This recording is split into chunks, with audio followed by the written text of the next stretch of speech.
আসসালামু আলাইকুম এভরিওয়ান। আজকে আমরা ভার্ব সম্পর্কে একটা আইডিয়া নিব। ভার্ব স্যার সাহায্যকারী ভার্ব, অক্সিলারি ভার্ব। হ্যাঁ, অক্সিলারি ভার্বের বাংলা কি? সাহায্যকারী ভার্ব। ওকে, দেখো A U X I L A R Y, auxiliary verb. এর বাংলা মিনিং কি স্যার? সাহায্যকারী ভার্ব। হ্যাঁ, সাহায্যকারী ভার্ব। বাংলা কি বলে স্যার অক্সিলারি ভার্বকে? সাহায্যকারী ভার্ব। আচ্ছা, একটা সেন্টেন্সে স্যার কি কি ভার্ব থাকে? একটা থাকে হচ্ছে মেইন ভার্ব, আর একটা কি থাকতে পারে? সাহায্যকারী ভার্ব। আচ্ছা, সাহায্যকারী ভার্ব কত প্রকার ও কি কি, তাই না? আমাদের সাহায্যকারী ভার্বের মধ্যে স্যার অনেকগুলো সেক্টর আছে। যেমন একটা হচ্ছে কি স্যার? বি ভার্ব, একটা বি ভার্ব, একটা হচ্ছে হ্যাভ ভার্ব, একটা হচ্ছে স্যার ডো ভার্ব, ঠিক আছে? আরেকটা কি sir? Modal verb, modal auxiliary verb বা modal verb.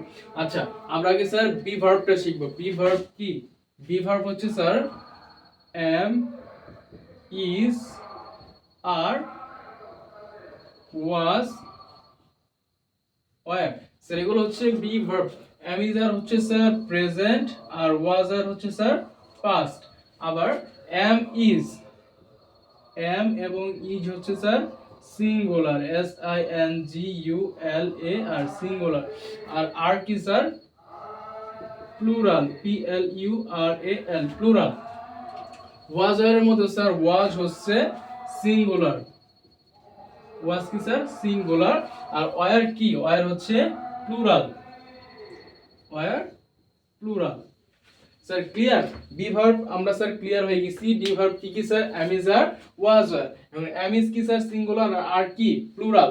R am is are কি স্যার? প্রেজেন্ট, তাই না? প্রেজেন্ট ভার্ব বা প্রেজেন্ট টেন্সে ব্যবহৃত হয়। আর ওয়াজ ওয়্যার এগুলো হচ্ছে স্যার পাস্ট টেন্সে ব্যবহৃত হয়। ওয়াজ ওয়্যারের মধ্যে ওয়াজ হচ্ছে সিঙ্গুলার, আর ওয়্যার হচ্ছে কি sir? Plural. I hope clear.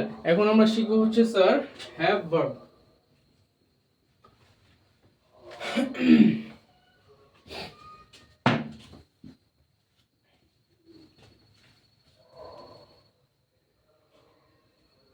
আচ্ছা, হ্যাভ ভার্ব দেখো,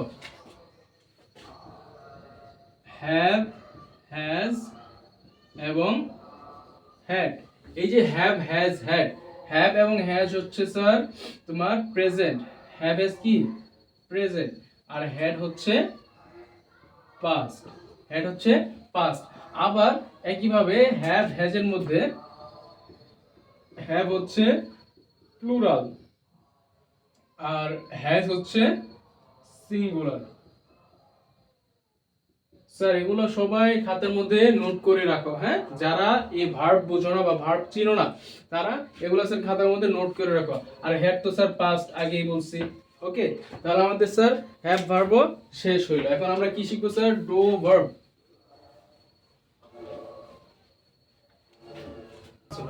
আচ্ছা, হ্যাভ ভার্ব শেষ, এখন আমরা শিখবো হচ্ছে ডু ভার্ব। ডু ভার্ব কি sir? Do, does, did. Sir do verb হচ্ছে সেম টু সেম হ্যাভ ভার্বের মতো। ডু ডাজ হচ্ছে স্যার প্রেজেন্ট এবং ডিড হচ্ছে পাস্ট। ডু ডাজ কি স্যার? প্রেজেন্ট, আর ডিড কি? পাস্ট। ওকে, এখন ডু ডাজ এর মধ্যে স্যার ডু হচ্ছে প্লুরাল, ওই যে হ্যাভ এর মতো। ডু হচ্ছে কি স্যার? প্লুরাল। আর ডাজ কি স্যার? সিঙ্গুলার, ডাজ হচ্ছে সিঙ্গুলার। আর ডিড তো স্যার পাস্টই। ওকে, তাহলে have verb, be verb, do verb আমাদের শেষ, কমপ্লিট। এখন আমাদের বাকি হচ্ছে modal verb. Modal auxiliary verb কি? স্যার এটা অনেকগুলো আছে, তো আমাদের খুব বেশি শেখার প্রয়োজন নাই। যতটুকু আমাদের প্রয়োজন আমরা ঠিক ততটুকুই শিখব। দেখো, আমি স্যার যা যা লিখি খাতার মধ্যে সাথে সাথে উঠায় ফেলো। হ্যাঁ, modal verb can, could, shall, should, will, would, can, could, shall, should, will, would, may, might, must, need, dare, ought. Sir দেখো তো কিছু বাকি বাদ পড়লো কিনা, can, could, shall, should, will, would, may, might, must, need, dare, would. Okay, এগুলো হচ্ছে কি আমাদের জন্য এনাফ। এর ভিতরে তো আরো কয়েকটা আছে, যেমন have to, has to, have to, has to, এগুলো হচ্ছে রাইট ফর্ম ভার্বে দেখা যায়। হ্যাঁ, have to, has to, just এই কটা মনে রাখো বা এই কটা নোট করো, তাহলে কি স্যার তোমার জন্য এনাফ, আর ভার্বের নিয়ে কোনো সমস্যা হবে না।